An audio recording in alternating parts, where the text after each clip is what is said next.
राजधानी रायपुर के हर्षित landmark society में निर्मित भव्य श्री राम जानकी मंदिर में श्री राम जानकी की भव्य प्रतिमा की प्राण प्रतिष्ठा वैदिक मंत्रों के साथ भक्तिभाव से की जा रही है। कल मंगलवार को अन्न दिवस और 24 घंटे रामायण पाठ का आयोजन किया गया, जिसके बाद देर रात तक रामायण का पाठ किया गया। इस दौरान राम भजन की धुन पर सभी सोसाइटी वासी और श्रद्धालुगण नाचते रहे। वहीं सिंघानिया बिल्डकॉन ग्रुप के सीएमडी सुबोध सिंघानिया और एमडी हर्षित सिंघानिया भी राम धुन में खो गए और आनंदमय होकर झूमने लगे।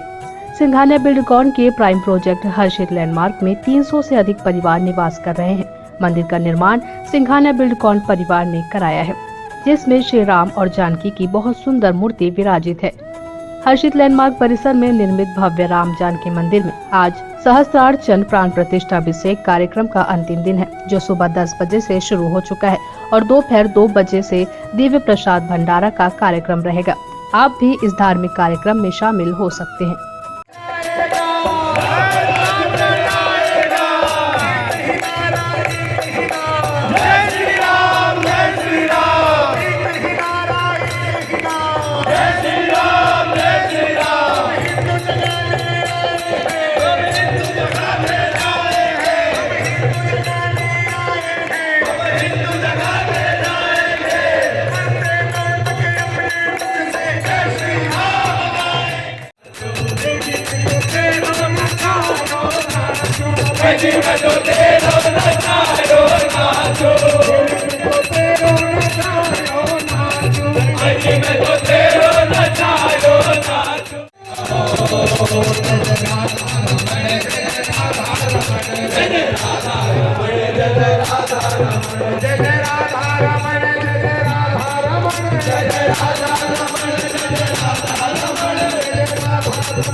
Radha